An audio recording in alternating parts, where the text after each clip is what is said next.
Hello everybody, Lampini again. We're coming at you with part 3 of my Battlebot showcase.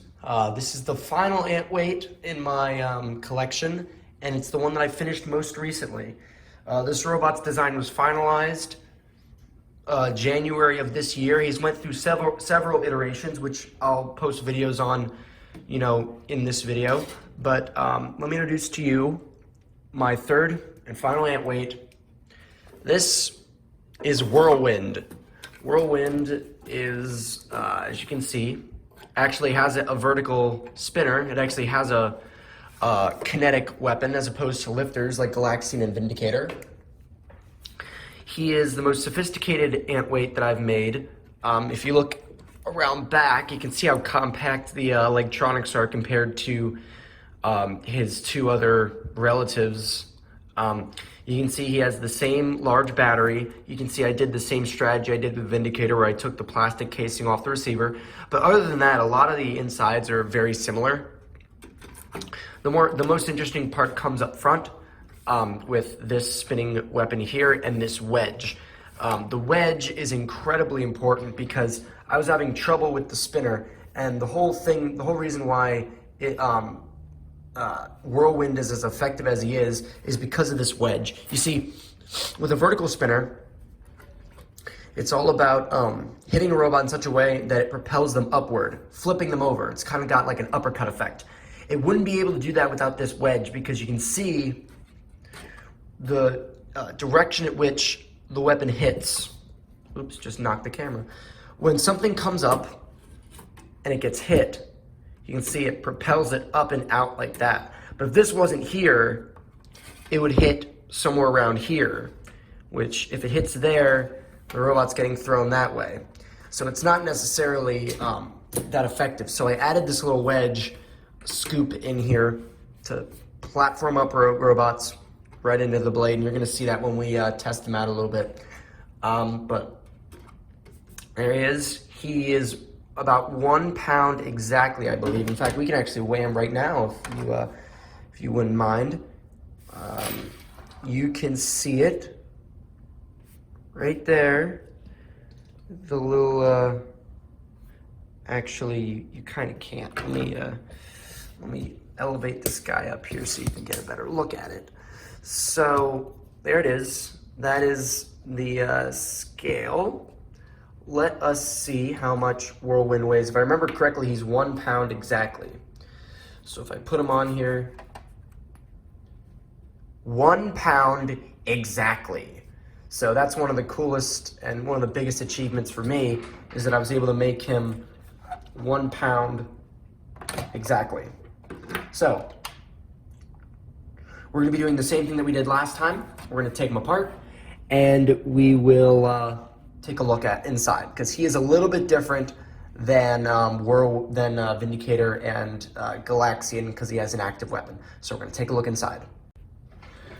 All right, folks, top is now off. So now we can take a look inside Whirlwind. So like I said, a lot of this is similar and a lot of this is different. So as you can see, we have the same spark motors, we have the same 9-volt battery, we have the same receiver with the bits taken off, but up here is when things start getting a little bit different.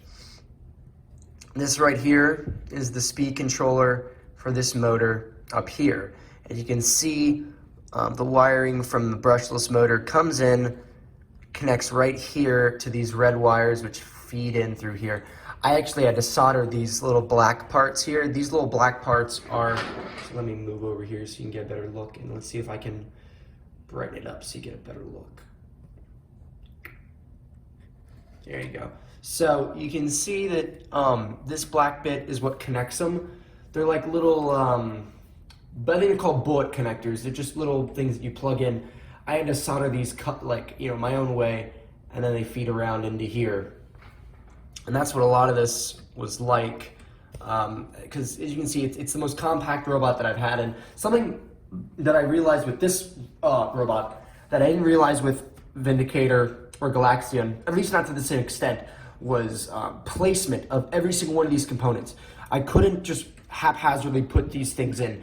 I had to think about, because I had such a limited amount of space, I had to decide where everything was going to go. You can see this little corner here actually doesn't have a lot of stuff in it compared to the top. This is the power switch, obviously, you know what that is.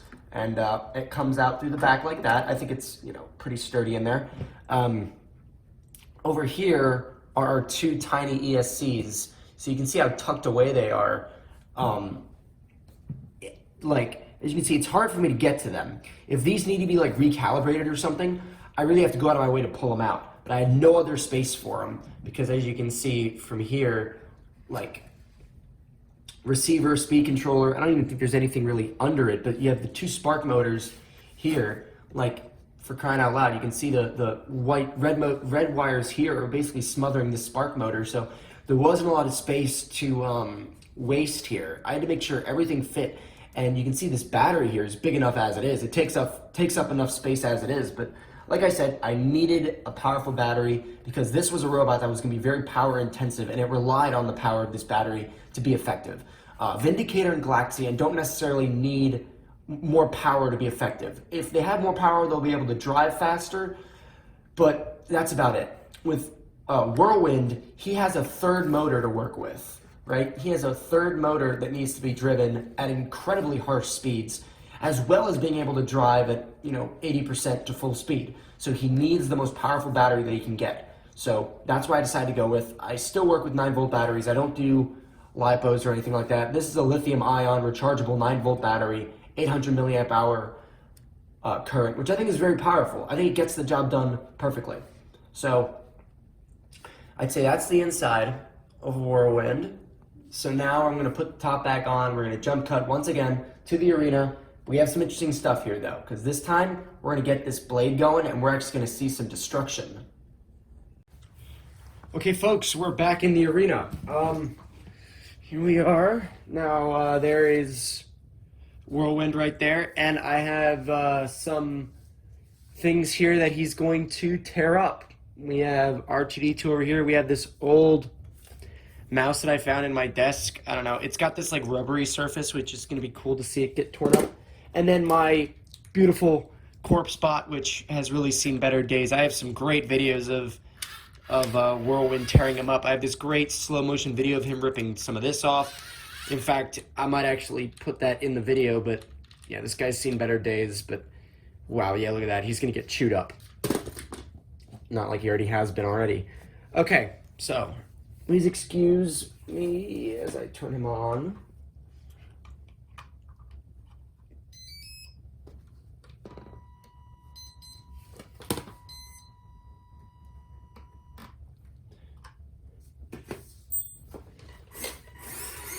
So here he is. You can see he moves around really, really well, especially for having thinner treaded tires.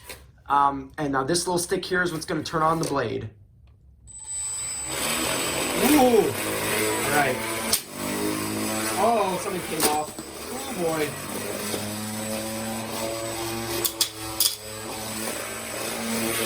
Let's see what R2-D2 thinks about this. Oh! Oh my god! Holy shit. Oh my god. Wow. That just flew off. Wonderful. Oh, okay, we're off to a good start here. All right.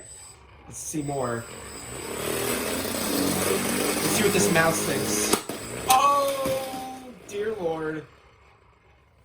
Can't wait to see what happened there.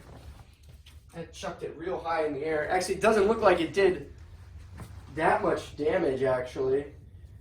You can see it really dug into the side there, but no real massive damage or anything like that. But alright, let's keep it going. In the middle course spot, we're in trouble. Nope.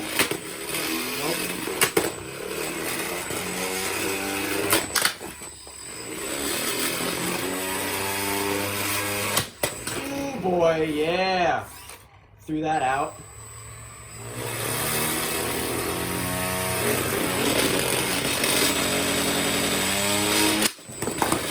Oh, someone else flew off. His other arm came off.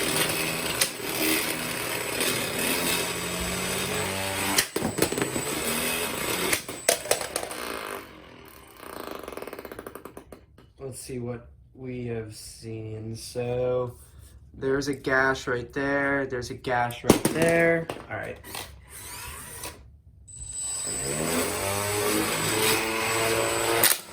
Cool. Oh boy.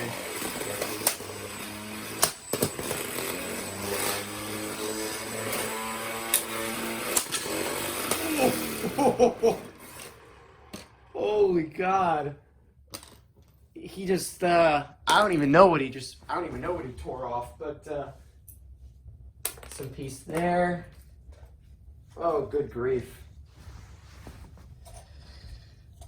This has exceeded my expectations. I didn't know he was going to do this much to R2-D2. You can see he just tore out a piece there, but I mean, everything else is kind of speaking for itself. What about this? What about the mouse? What happened to the mouse? Anything? The mouse is holding together. Oh, no, it's not. I was going to say it's holding together pretty well, but you can see there, just had... Oh, that's fine. Just click it right back into place. Okay.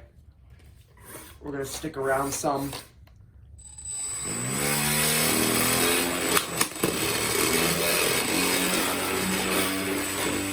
All right, R2. All right, so I'm sorry I have to do this to you, but in the name of testing... That actually could have been better. We'll come back to him. But you can see what I was talking about with the battery. The brain goes real fast, and you can see how well he's still able to move. Oh, mouse. Oh.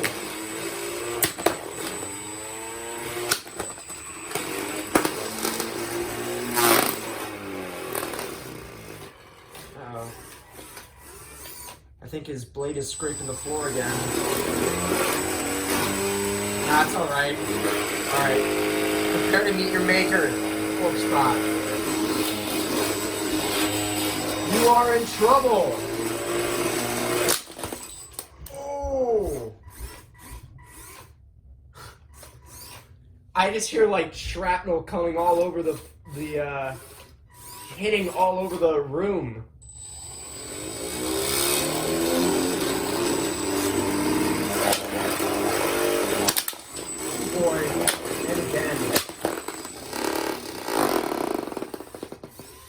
Now he's scraping the floor.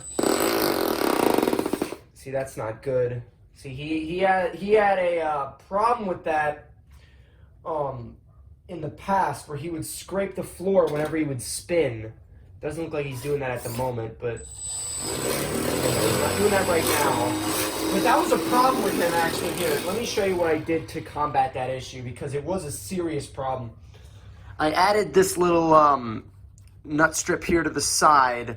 Can you see that right here? To make sure that it wouldn't bend that way, because it had this serious problem where every time it would hit something, the blade would fall further down, and it would it would scrape the ground, and that gets in the way massively of his effectiveness. But he's been pretty effective today. We're going to finish it off. This is going to be my last little test before I finish it. You can see. So it's still straight. It's not hitting the ground. Oh boy, out of the arena it goes.